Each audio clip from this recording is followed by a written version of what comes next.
When I was growing up, I loved collecting rocks and shells. Every Friday with my pocket money, I'd go and buy a little ring at the store up the street when I bought my Jacques magazine. But I wanted to be a flight attendant because I love to travel.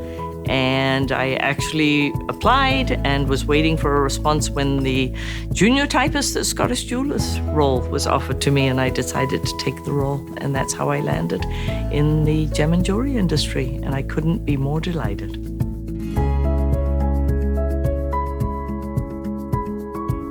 I came for the 6 months in residency program for the graduate gemologist, and I was fortunate. I had extraordinary teachers, and one of my inspiring mentors and teachers was Bill Boyajian, who ultimately became president of GIA.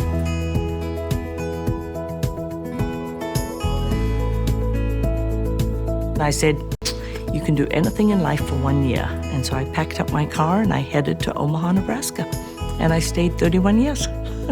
When I joined Borsheim's, I was both a sales associate and appraiser. And so I was a little petrified, never having worked retail in my life before, never having sold anything to a consumer. The first couple of weeks were pretty daunting, but I soon realized it was about building relationships and building friendships. And I was fortunate. I then got into the buying side of the business, so I was buying as well as selling. We met Susan 2000. I met her personally JCK 2000. And I remember, it was like yesterday, I remember that she came to the booth and we start introducing ourselves, showing her jewelry, and then she took a tray and she put jewelry on the tray.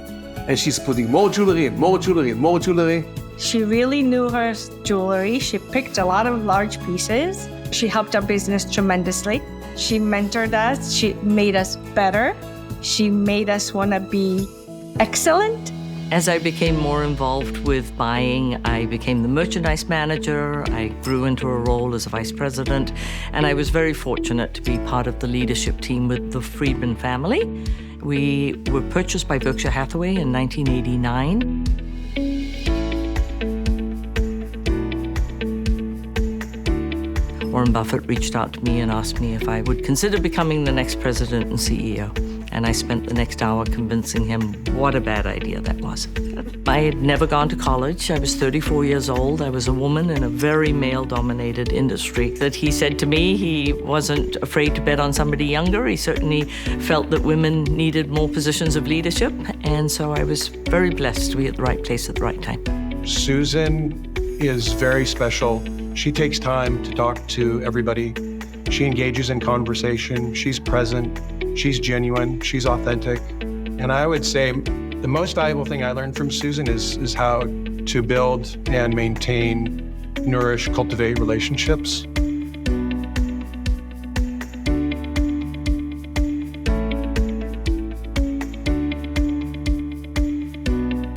She took GIA in a very tough time.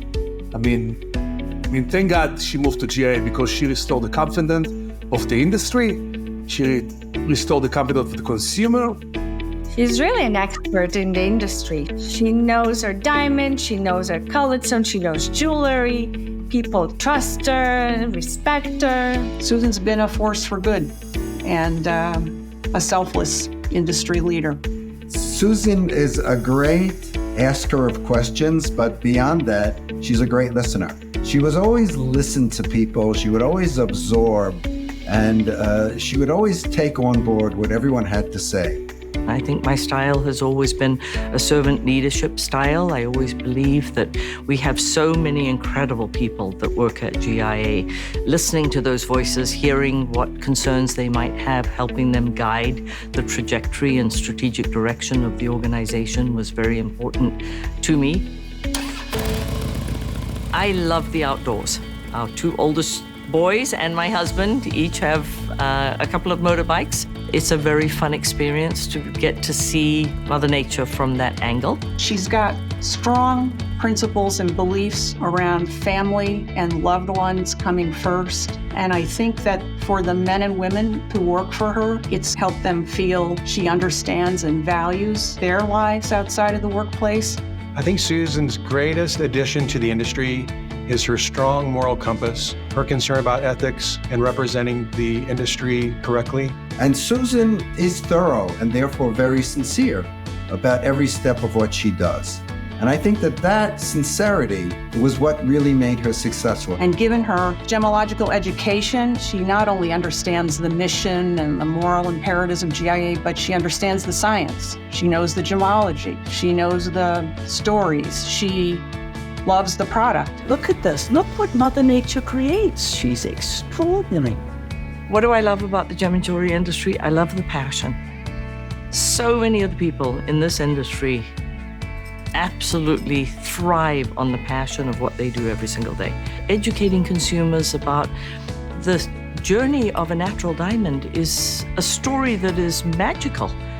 It doesn't get much better than that. And the community that we have in the industry, the friendships that are made, the partnerships that are forged, the blessings that we have every single day to wake up in a very, very happy industry. I feel truly blessed.